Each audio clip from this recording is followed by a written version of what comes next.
Hi, Ralph. It's all yours. Oh, gee, thanks.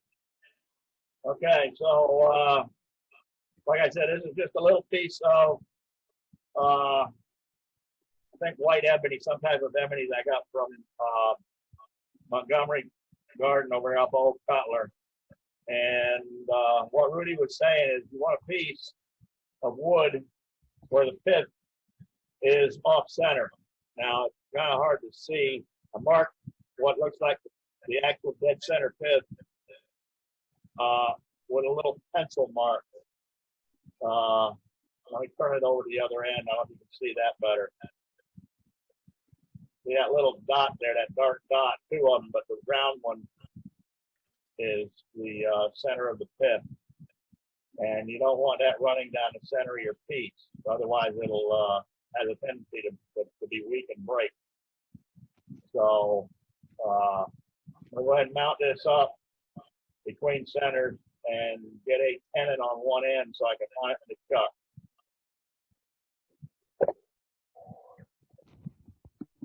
You're going to flip the camera, so You want me to flip it? Is that what you said? Oh, let me make you the participant spotlight. So you're spotlighted now. there we go.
Cover up the keyboard on the laptop, the shaving.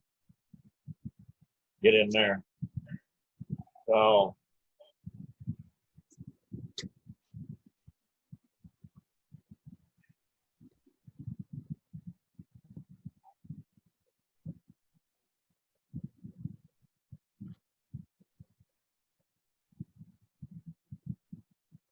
I'm going to use a half-inch bowl gouge for most of this project. 60 degrees on the nose, and the wings are cut way back.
Just going to clean that tenon up with a parting tool.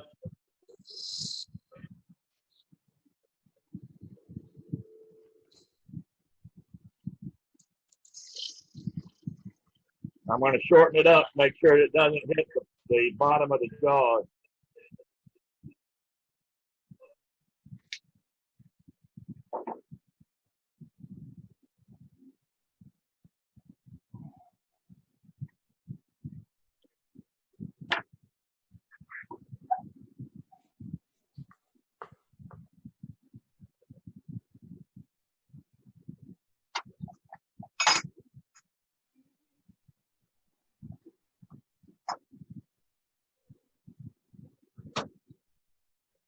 switch into one of my small 2.5-inch cups here.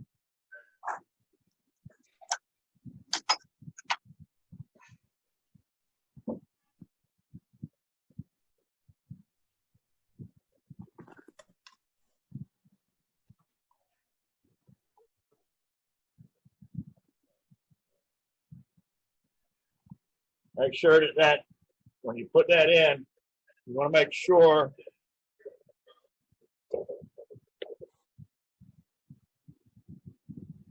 that you get the shoulder tight up against the face of the jaws.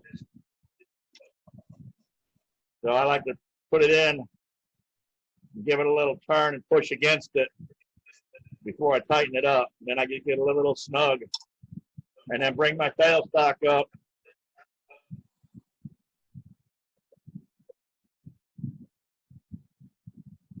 Go ahead and put pressure on it, push it in, and then tighten it up completely.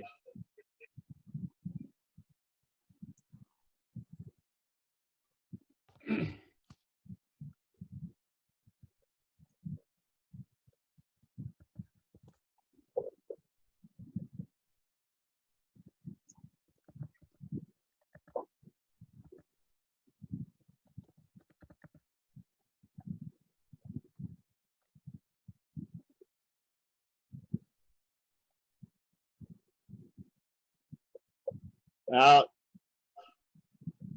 these are supposed to be a natural edge.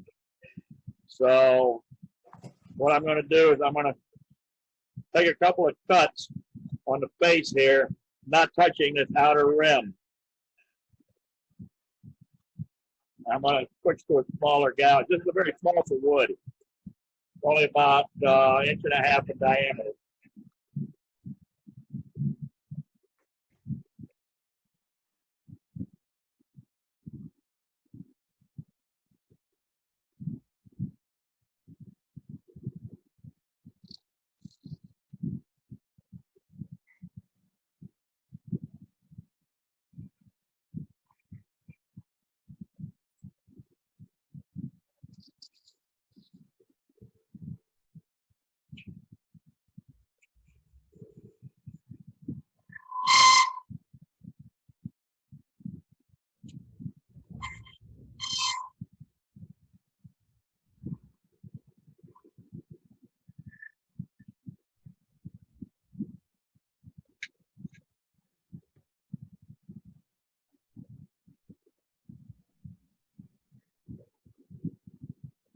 A little bit more.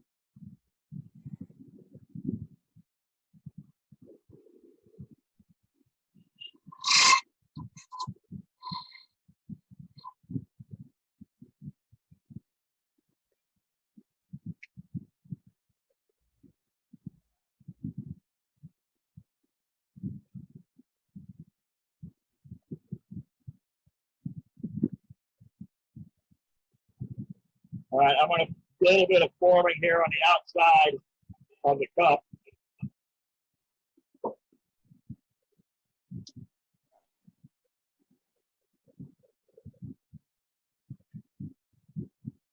Starting away from the rim.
Because, of course, this thing isn't round, you're going to get variations in width on the rim, which, of course, can't be avoided. So we're going to do a little more sneaking up on that to get it thinner. Get my tool rest a little closer.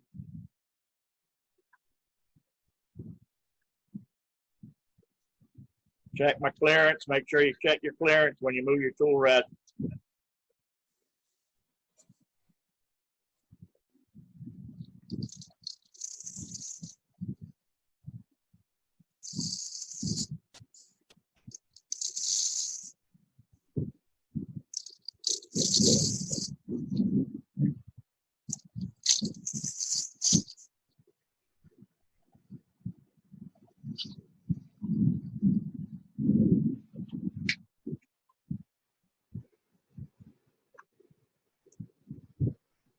Okay, that's about as far as we can go right here. We're less than 1/8 of an inch on the rim there, so we can't really go much further. And now at this time, depending on the wood and the bark, which one it is so you can watch it. You can watch the whole brisket thing. this may be a good time to hit this rim with some CA glue to make sure that that bark stays on. All right, which I'm not going to do, but just a suggestion. So now we're going to do a little bit of forming. And actually what we're going to do is we're going to drill this out now. And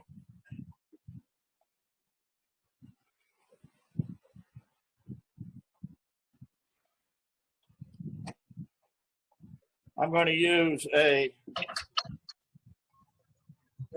They let me in this time. metal cutting bit, 3/4 metal cutting bit, and that gives you a cone shape at the bottom without any divots like a Forstner bit. Plus, because we're papering down, this is a small piece. This is probably the best to use. I'm going to put that up in my drill chuck. Everybody calls these a Jacobs chuck. Actually, Jacobs is a brand name. So this is actually just a drill chuck. This is a key type. And I also have keyless.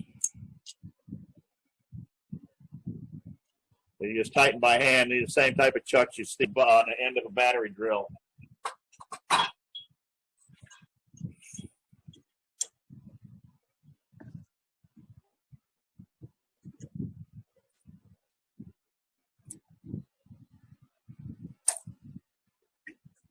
Looks like we lost Ralph.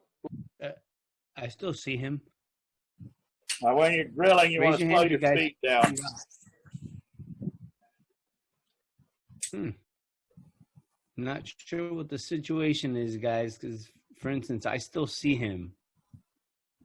It looks like my internet connection is unstable again. So I'm going to slow this down to about 450.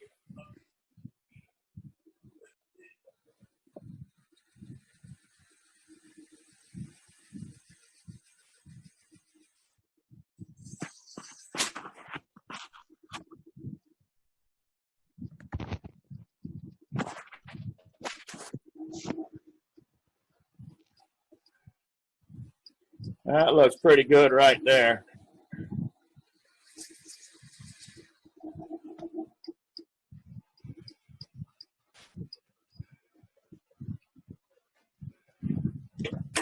So get that out of the way.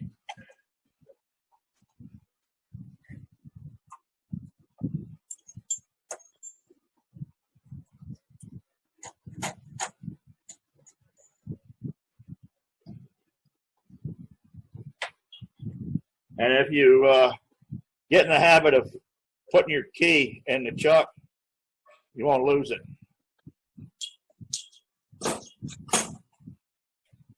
So now I'm going to hollow this cup out a little bit.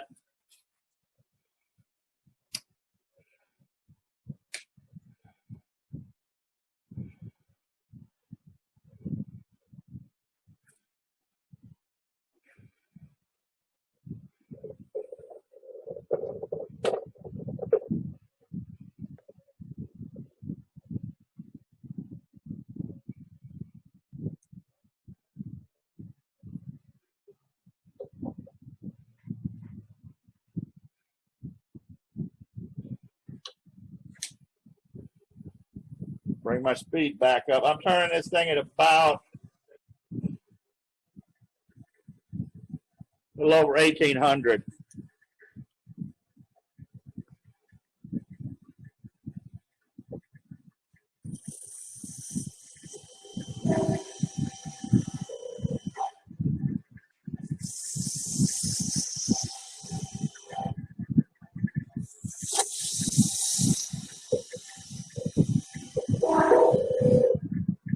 Now I'm having trouble making the turn because the tripod for the camera is in the way of my gouge. So I'm gonna have to back this up a little bit.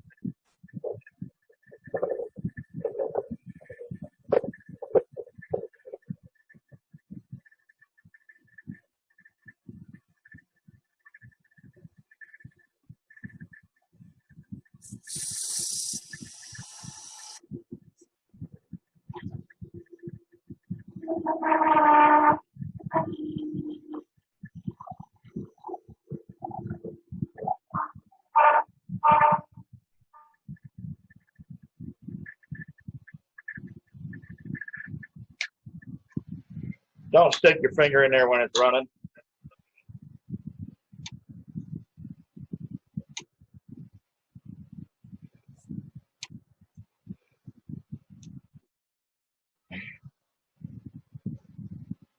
So now would be the time. Obviously, this is a demonstration, so we're going quick. We're not making a perfect finished piece. So, you know, depending on your shape, do whatever you want to do. And as you can, I don't know if you can see,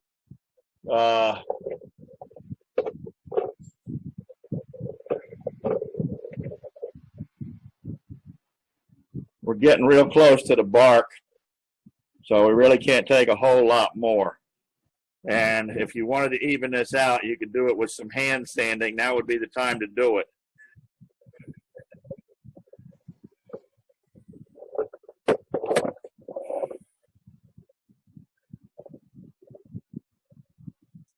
So we'll give it a little quick sand.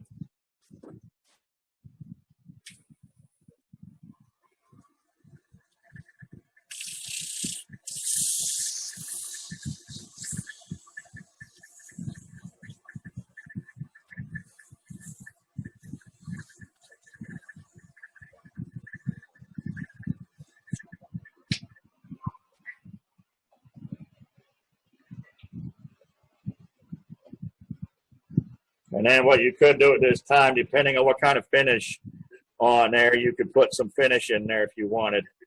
Wax, shellac, lacquer, whatever you're going to do. And then what we want to do is we want to bring our tailstock up.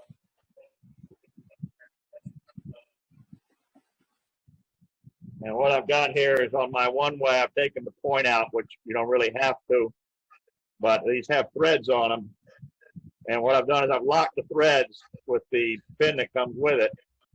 And I've made a wooden nose piece, threaded. You can see those threads in there. That screws right on here. That way it doesn't mark up the inside of the cup. Now, Rudy was using some from that company called Rubber Chucky. I don't know what they're made of exactly, some type of rubber, obviously. And those would probably be even a little better because this is smooth, of course, and won't grab, where I think those rubber ones will actually apply a little friction so you don't have to put as much pressure against it to get the support you need.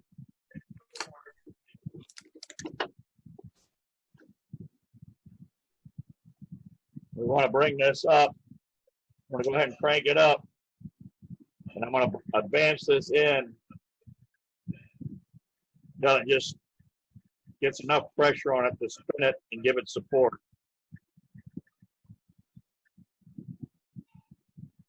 But I don't want a lot of pressure because we're going to try and make this stem really thin. And if you put too much pressure as the stem gets thin, then it's going to want to bow.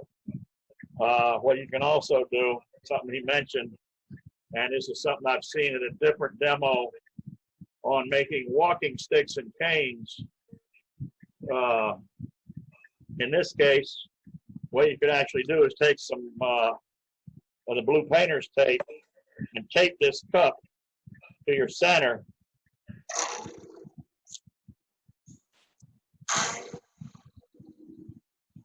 Tweaking a little. There we go. All right, that's too much pressure.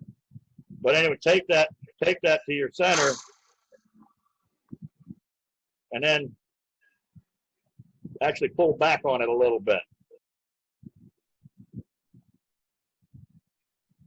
So now we just come in with hole gouge and do a little more shaping on the outside here.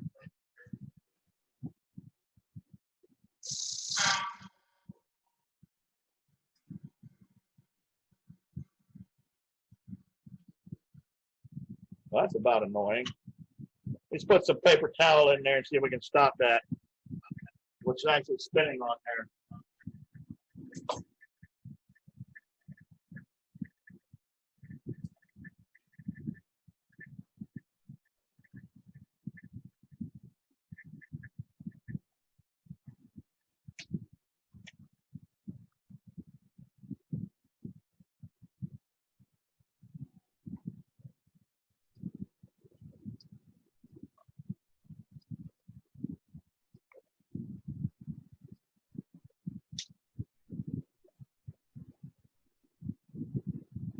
All right.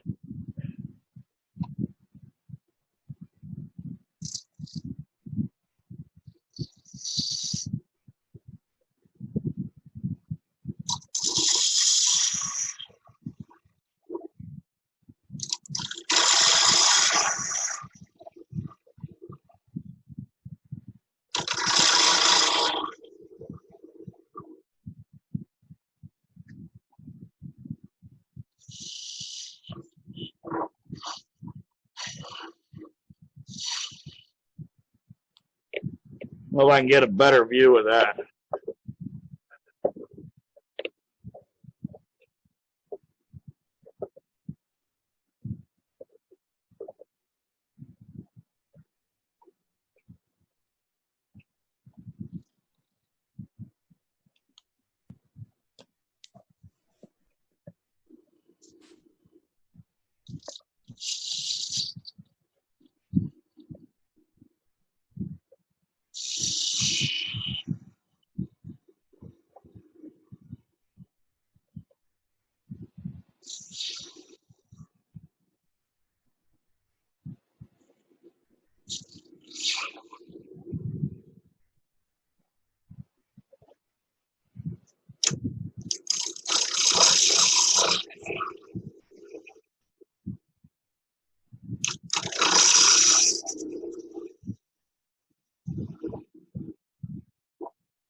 Now, I like to put a little detail right under the cup.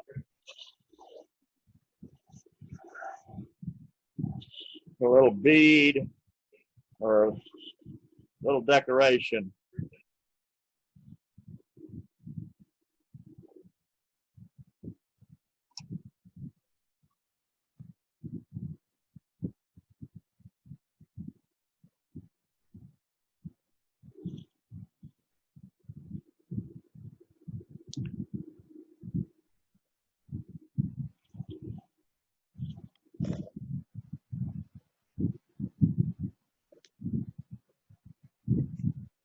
I'm going to switch to a spindle gouge to get in there.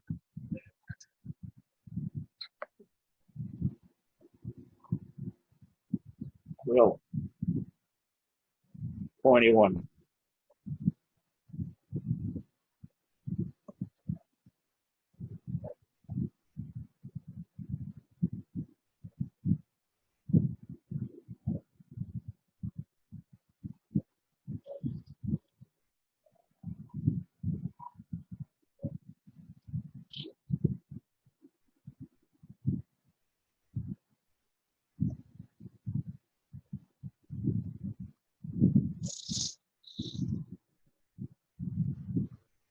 So now would be the time to sand the outside, because as you go, the thinner it gets, you can't come back on it.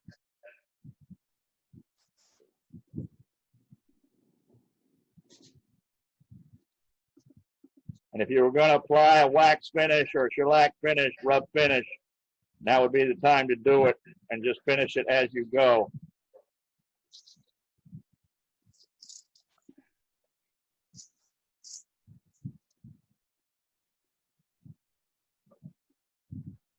So we'll take a little more material down here.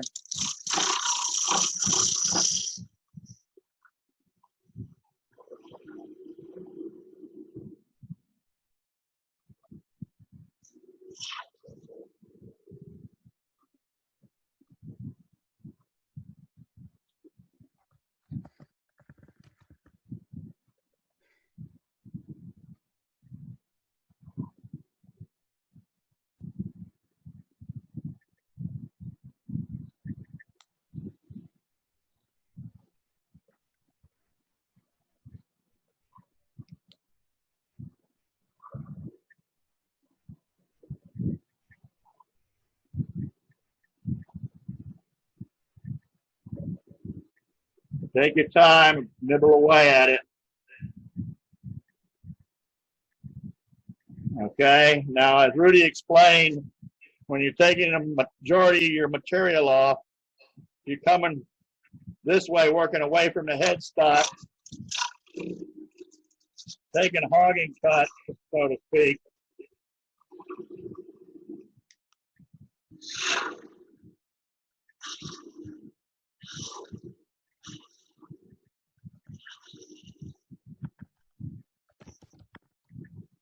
You're using this side of the gouge, the top side, left side, okay? And then to get your finer finish cuts, you're using this side, which is sharper because you haven't been taking all this wood away with it. So we'll come back and go this way.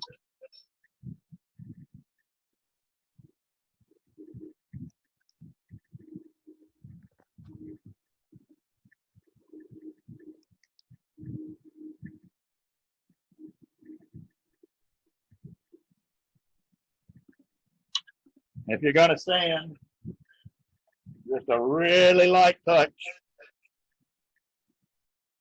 Sand as you go, finish as you go.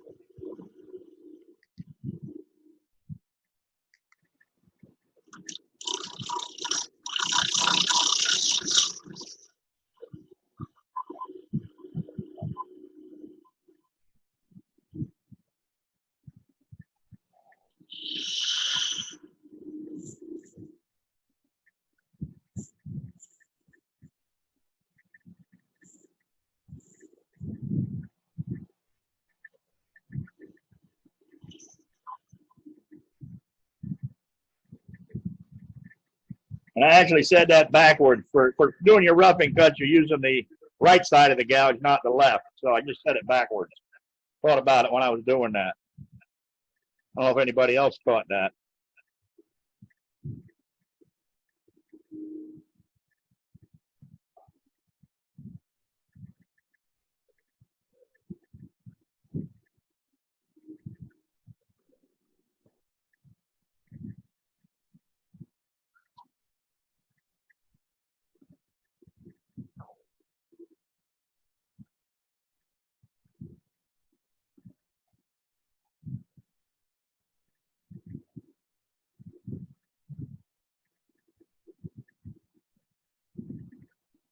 Now, what you can also do if this thing is flexing too much, put your finger behind it. What I do is I put my thumb on top of the gouge, put my finger behind the tip of the gouge. If you can, you can't see that. So basically, I put the wood between the tip of the gouge and my finger, and just go along and make a cut.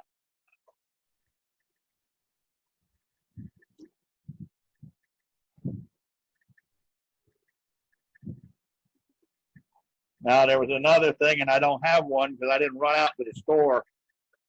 Those of you that saw it, if you're going to do something with a really long stem, you can make a steady out of an old-fashioned wooden clothespin. Has a base that sits with mess and a post that the clothespin's attached to, and you drill a hole in the jaws, clamp the jaws of clothespin shut, drill a hole through there, the diameter approximately you want to use, and that way it'll support this thing. You know, if you're doing these things, you know, 9, 10, 12 inches long. Obviously, we don't need it on this little bitty thing.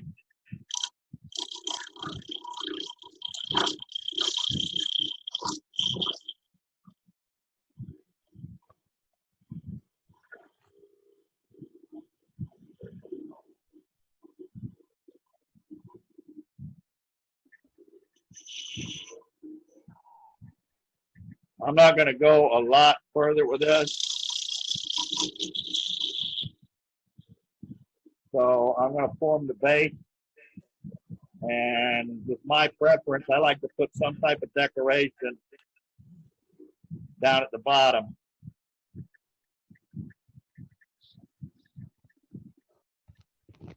Similar to what's at the top.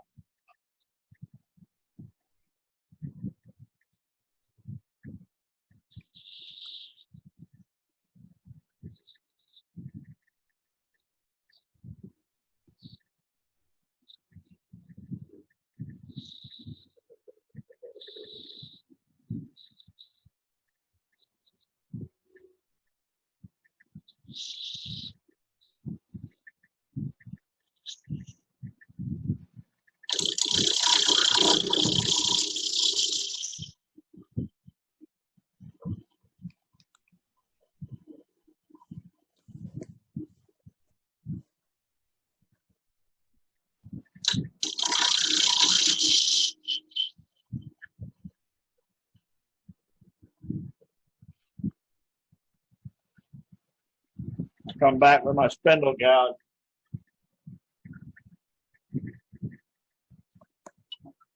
And I'm going to have to put on some actual glasses.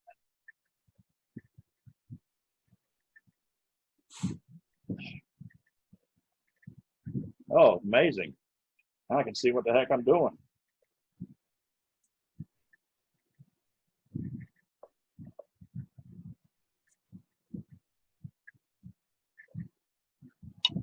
I can see I've got a bit of difference in my diameter.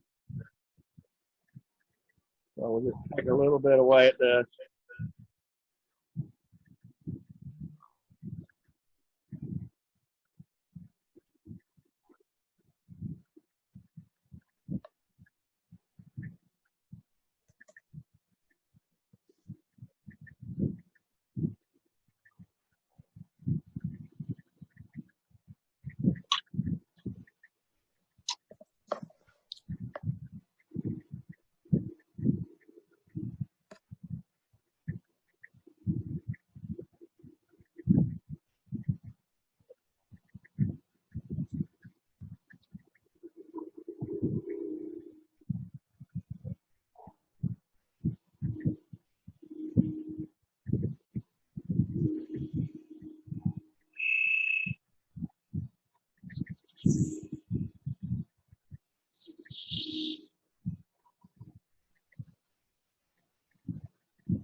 Stop it and see what we've got.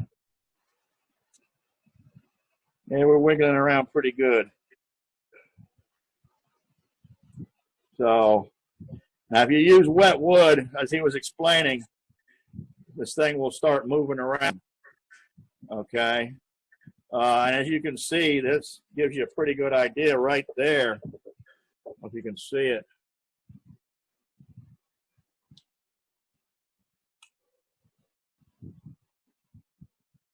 Right there is the actual pith, so it's way off center, which is what you want.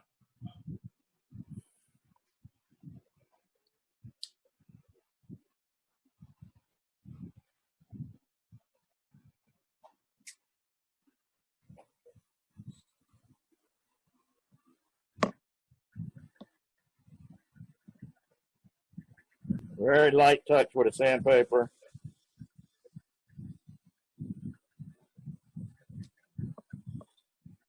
I'm actually supporting the underside with my fingertip.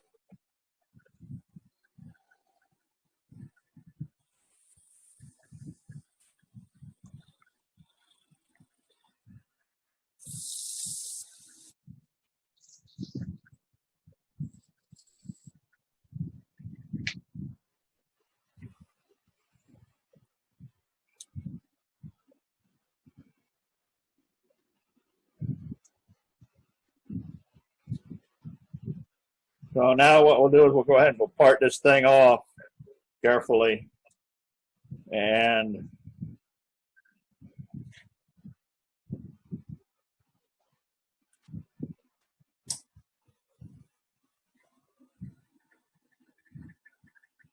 I'm going to start down away from here and work towards the base.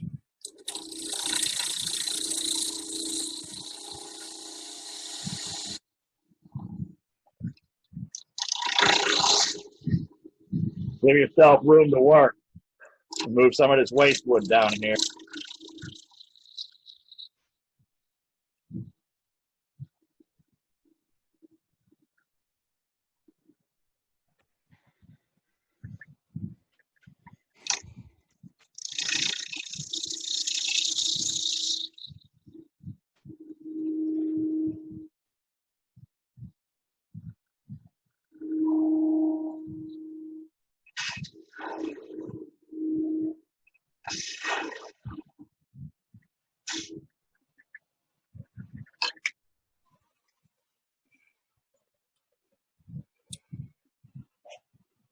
I don't know if you can see that.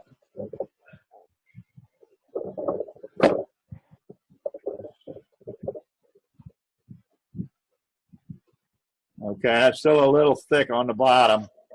So we're going to come in from the bottom side, take a little bit more, although it looks fairly even all the way around, and it's pretty close to matching the rim of the top. So we may just leave it right there. And as you're coming in, you want to come in, obviously, at an angle towards the center because you want your bottom dished out, and you want to try and maintain an even thickness on the bottom. You don't want it thin at the edge and thick in the middle. Otherwise, you have a lot of potential for it to open up and crack as it dries. This wood here is fairly dry, but, you know, doing these with wet wood, you can get some real interesting effects where the thing will as it dries, it'll bend. Another thing he showed, he had a jig with rubber bands to lay them in and put, once you figure out which way the wood naturally wants to bend, you can put them in that jig and put a little more pressure on them with rubber bands and get them to bend even more. So let me go ahead and part this off.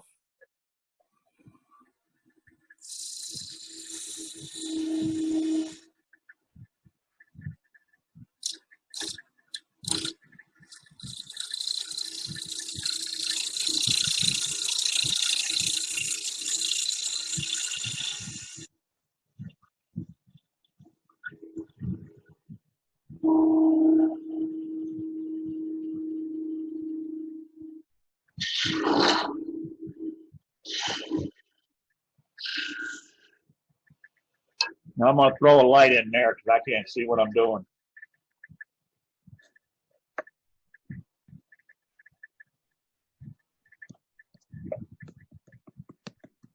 That kind of blinds you guys. Sorry. See if that helps. Yeah, I can see, and now you can sort of see. Thanks, Dave Piper, for the light.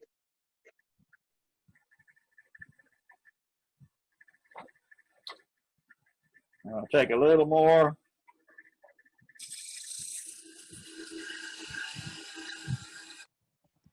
I'm going to nibble away at this.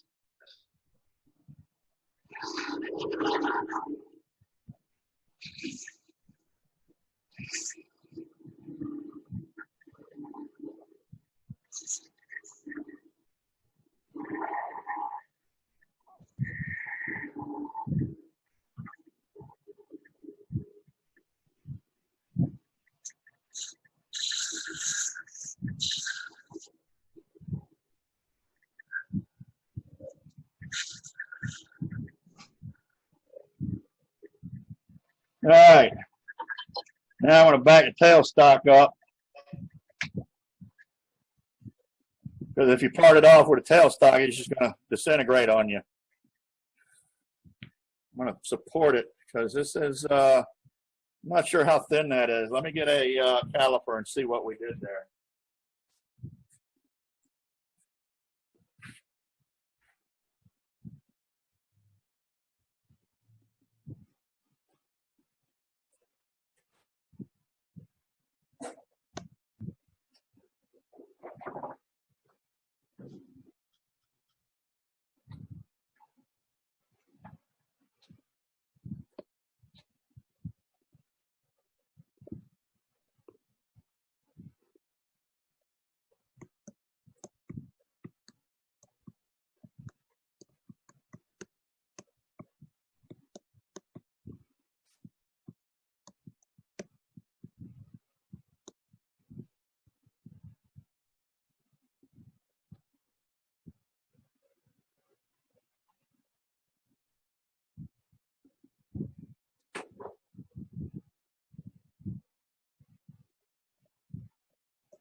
All right, let's go with millimeters and see what it says.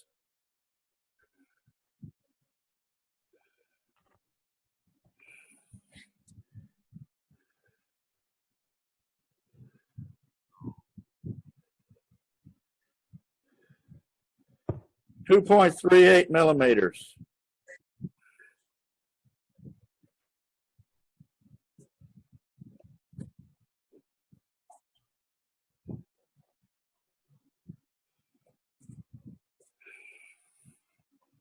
So let me pull this tailstock out of the way.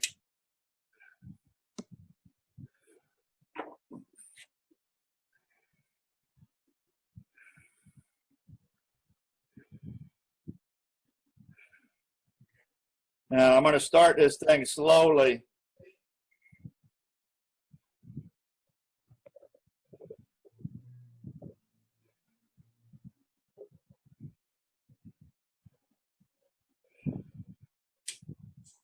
And bring it up to speed, supporting it with my hand. Hopefully I can get it off of here.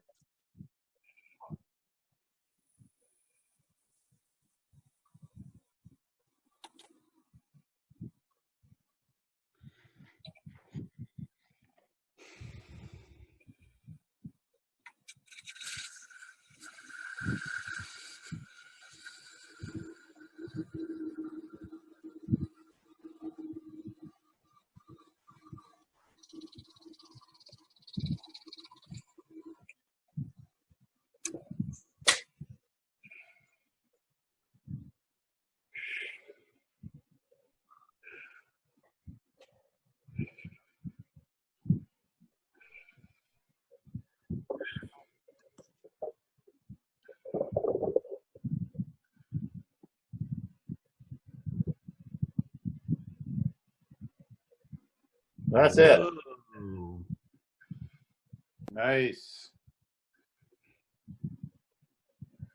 Nice work.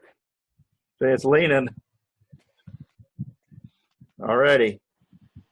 Just from the I guess the natural stresses in the wood, cutting that much material away, the wood's going to want to move to whatever it wants to move to. So I'm very impressed, Ralph. well, gee, thanks.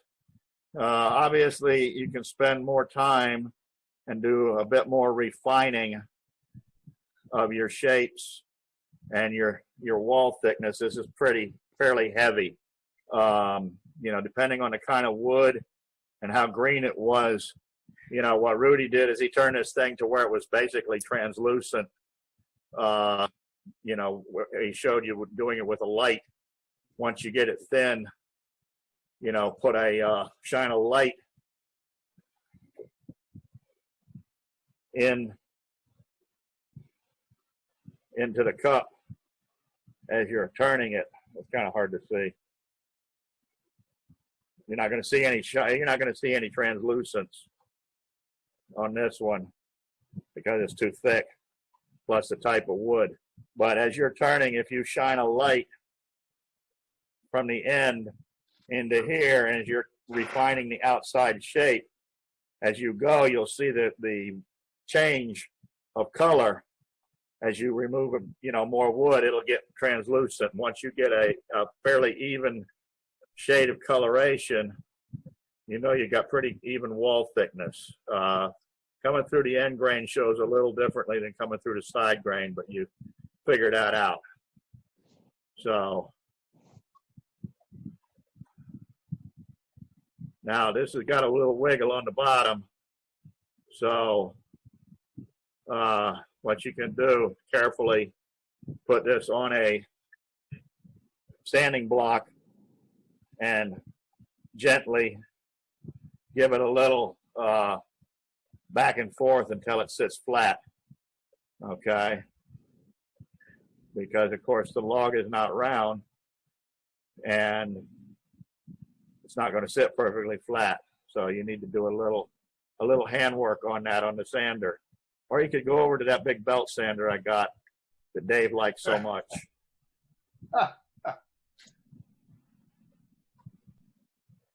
And do that. So that's pretty much it for today on demos, questions. So anybody got any questions? Yes, I do.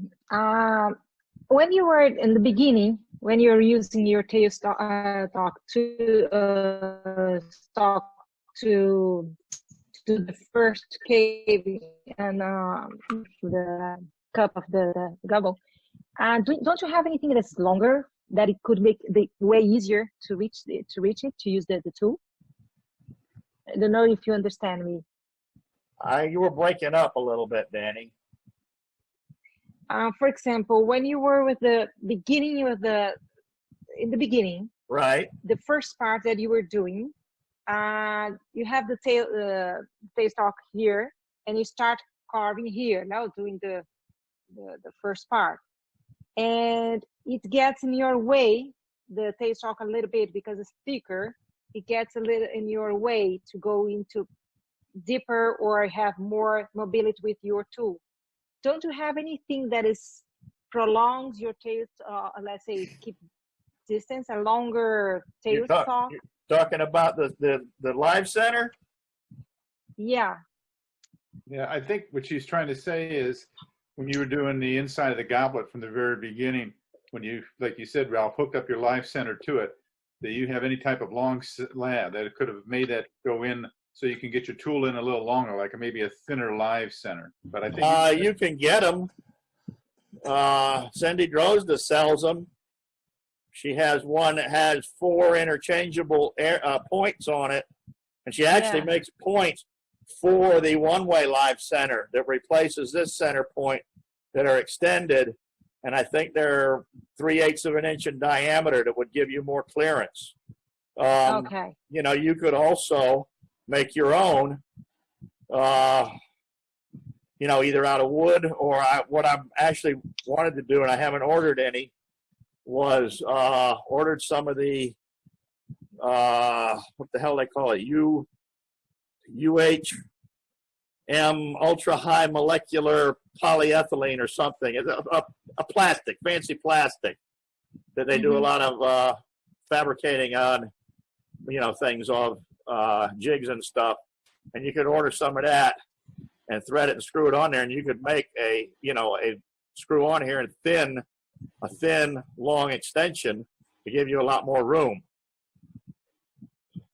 Okay. That's the nice thing about these centers with the threads on them, is you can make attachments to do what you want with them. And to thread them, you can buy a machine tap for a fair amount of money, or you can get a I was wondering if you can do it use a kind of drill that you can put a tool, or I don't know, but it's not going to turn as it has to be. I don't know. I was thinking about. You know, if you don't want to buy a tap, you can make your own tap out of a 3/4 bolt. Just take a bolt and cut slots in it with an angle grinder with a cutoff wheel, and there you've got a tap that'll cut wood. Yeah, make sure you taper the end a little bit. Hold it up, Ralph, again. Taper the end a little Yeah, bit. it makes it a little easier to start if you take a little bit off of here, make it a little tapered. You know, Ralph, Okay.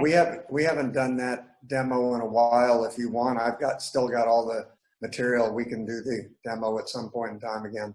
Well, actually, if you hang on 2 seconds, I'll show you how to make one of these in about 2 minutes. If anybody's interested. Thank you.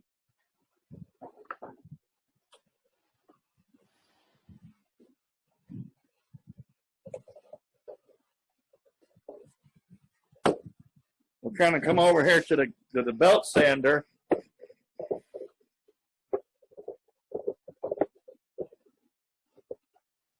Can y'all hear me? Yes. Okay. So come over here to the belt sander, and like David F. said, we just round it over a little bit.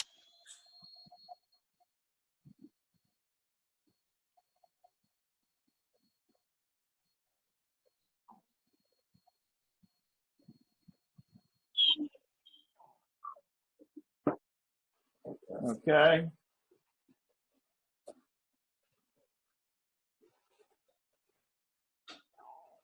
And I'm going to put this in the box over here.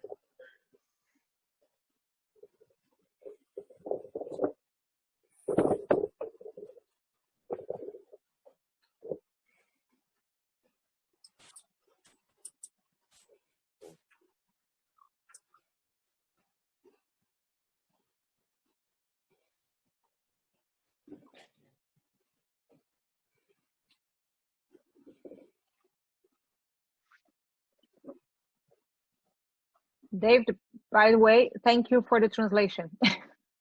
No problem.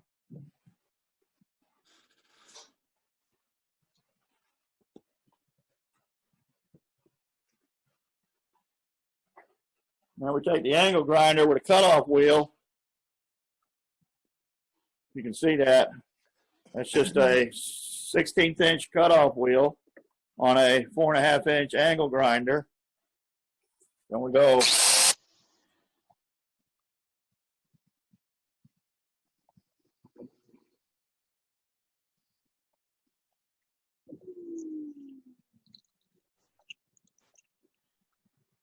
We rotate it 2 flats.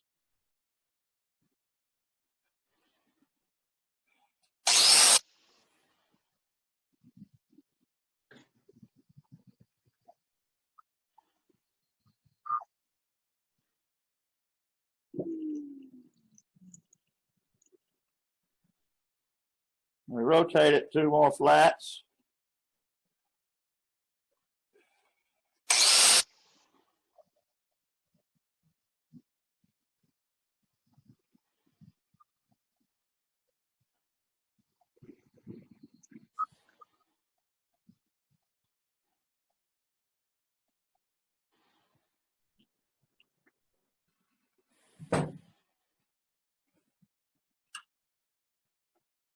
Now you have a tap.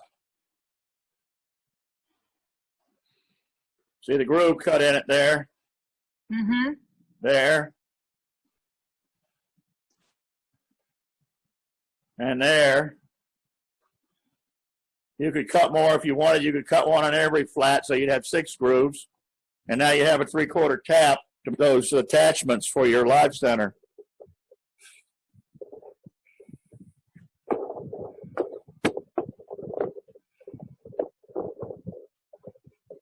So now you're a wood turner and a metal machinist, tool maker. That's pretty heavy metal. Yeah, it is.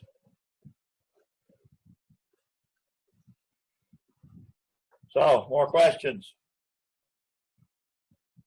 Thank you. You're welcome. Say, Ralph, I have a question on a parting tool. Yes.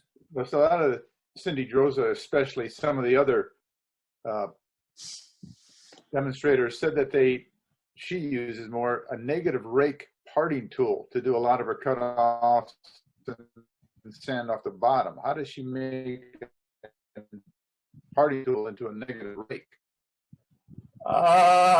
Well, if you think about it, a regular parting tool. I can't answer that, Ralph. Pardon? Go ahead, Mike. I grind mine exactly the same way I do the negative rake scraper, an included angle of 66 degrees, 33 on each side, and just have to mark it so you remember which end is top where your burr is, and that's a negative rake parting tool. That's just the regular diamond parting tool to make sure that the two corners meet on the diamond in the middle. Right, exactly. That's it right there. You just grind it that way. Yep, that's how I do mine. Okay. I got That's it exactly right. rounded on the bottom like that, and a concave on the top is how I grind mine. And I've showed you all before. I don't have a marker out here, darn it.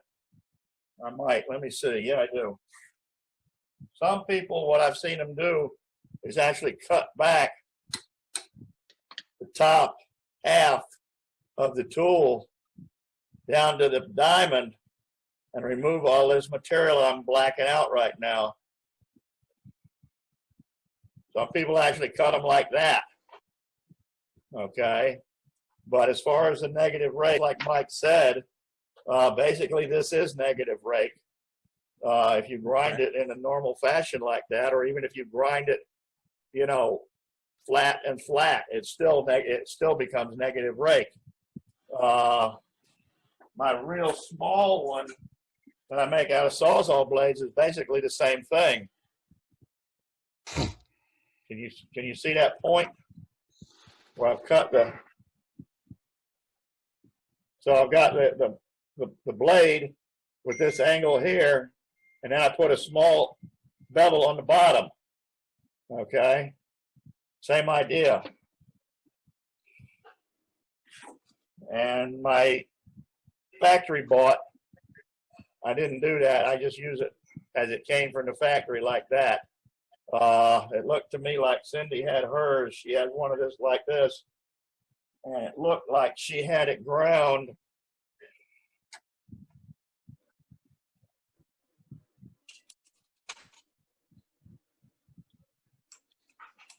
like that, with all that metal up at the top removed.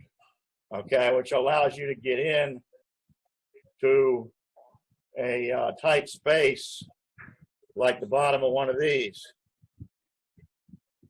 You know, she does those little fancy boxes that are very small, and you need, you know, small tools to be able to get into those tight places. You know, I thought that was very interesting, the way she made those inlays on that box that she did the demonstration on. You know, cutting in a different piece of wood, decorative color wood, you know, to make an inlay there at the rim of the lid, and then use the cutoff from that on the base of the box. Clear, I didn't realize it, but I do have a couple scrapers that I do have that profile on it, Ralph. And now after what Mike said, now I understand. You really do have a negative rake. So once you just remember where you come up from the bottom, use it that way. So that makes sense. Right. You're right. Just had to think about it. See the picture. I had to see the picture. Yeah, I mean, I forget which one of the I think it was the last guy, Timmerman, was using he said, this is a negative rate scraper, but everybody's going to look at it and say it's just skew, which actually, if you think about it,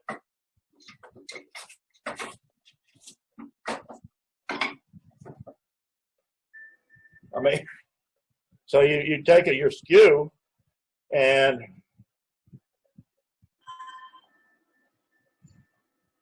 if you lay it sideways and just scrape with it, it's basically a negative rate scraper. Yep. and take the edge right off of it. So if you're going to turn around and try and use it as a skew like it's supposed to be, then you better sharpen it up again.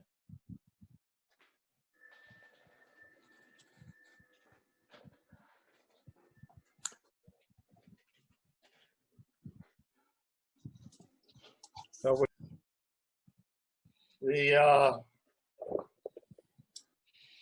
this here is one-way live center, and Yeah. this is a Powermatic live center, which is a copy. There's another company making these. I think they're called Savannah. And Robust also has them. Who's that? Robust also has one. He has one that's similar in shape, same idea, and same threads. Correct? I would think it would be the same threads, 3/4 10. And so this one here, they have a hole through it so that you can slide a pin through. Yeah. To stop it from rotating, obviously. Right. And this piece of wood is threaded with a bolt. I may use this bolt to cut my threads in there. You can see the threads there. You want to use, obviously, you want to use a piece of wood that's fairly hard that will take threads. You know, some as we were at the demo that Tiffany did on bottle stoppers. So that screws right on there, obviously now because it's got threads in it. But I can take a blank chunk of wood, drill the appropriate size hole, and I believe I'd have to look up the. It's 1/8 of an inch smaller. So basically, take a 5/8 drill bit, drill a hole, and then, you know, go ahead and cut your threads. You know, obviously it's going to cut a little harder than it would be with a regular store-bought machine tap. Mm-hmm. You know, the bolt, now this is a stainless bolt, but I just happen to have some left over from back when I was working. But you can get a regular steel bolt for probably under $5 this size. Or you could get a little fancier and get a grade 8, which is a harder steel. You don't want to use a grade 8. It's hard to grind. I've tried it. You know, a grade 5 is really all you need. So,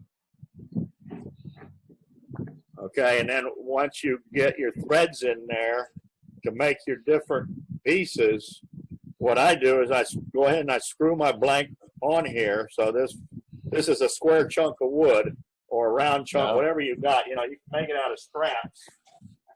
Then you turn it to size. Is that the idea? Exactly. And so what I do then is screw it on, and I mount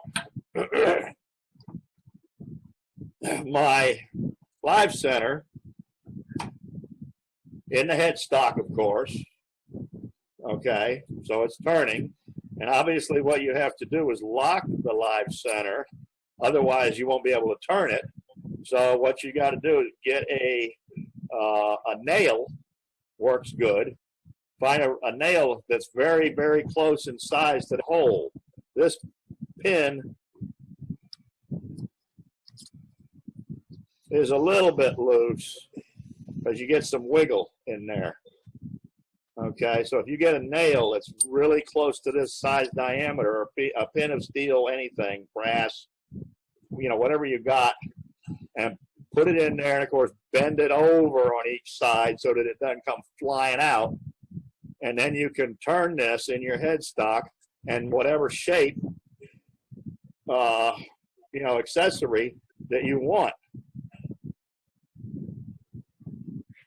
You know, Ralph, one day I temporarily lost my the rod that comes with the one-way. Right. But I just keep some Allen wrenches. Yeah, Allen wrenches work fine. That works great, you know. I've actually used sometimes if you don't pay attention and you leave this center pin in, okay, and you turn a lot of wet wood, the crap gets in there, and this pin gets really stuck in there. And to drive that out, if you try and drive it out with this little rod, it'll just bend.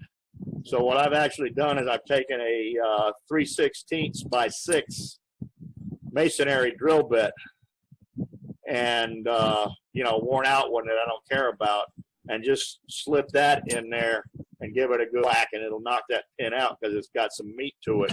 This pin is very small diameter, and because of the diameter and the length of it, you start hammering on that, it's just going to bend. I don't know if you can see this one's.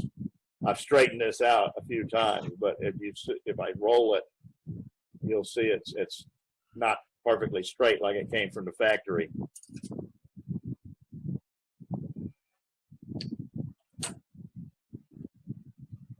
And I'm thinking about getting some of that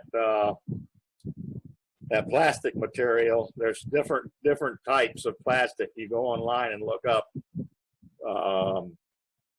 UHMB or something. There's several different ones. You can buy that in bar stock, round bars. You can buy that in squares, I think. You can buy it in sheets. I've actually got some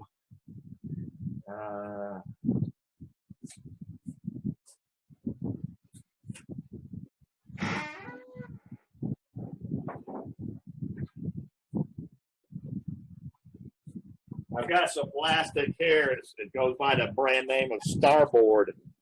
Comes in sheets. You can get this stuff in sheets at Shell Lumber, pieces, small pieces. And this is excellent for making fixtures. You could make a donut chuck out of it. Would be really nice, because this machine's fairly nice. It's a little messy to turn, similar to, when you're turning acrylics. It comes off in ribbons. It's kind of smelly. So depending on what you do with your wood shavings in your shop, I sweep them all up, put them in a barrel, take them out, put them in the front yard to get rid of the grass. That way I have less grass weeds to mow. But you don't want to mix a bunch of plastic shavings in with that stuff if you're going to spread it around the yard. So anything else? You see me now? There we go. Yes. Okay, there's the ridges. It's like, I guess you still call them a bead, Ralph, but they're not rounded beads. I would just call them ridges. Yeah, ridges. So you come in with I use a 40 degree on it, bulk outs, and just go in so far, come up, go in so far, up, up, up. Steps. Steps, there you go. Steps. And here's with the bottom, again, that's it's a piece of mahogany. And this one I used rub-on poly. When you got this, it's better to do the bottom before you start doing the top. So I did rub-on poly 2 or 3 coats and then put wax over it. So I think I'm getting close. Flatter with your platter. Yep, there you go. So it's a little heavy yet, but that's my first platter attempt. That looks cool, man. Congratulations. Thanks. So it's a looking at platter. One funnel and 1 platter. Kay said to smile. She's here giving me instructions.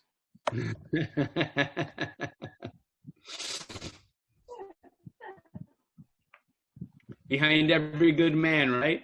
There you go. Yep, 49 years.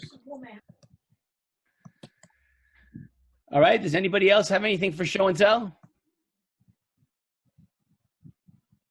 All right. Well, going once, going twice. Sold. Oh. Gentlemen and lady, please have a wonderful 2 weeks or whatever the next meeting is. I'm assuming it's in 2 weeks. In 2 weeks. Yeah.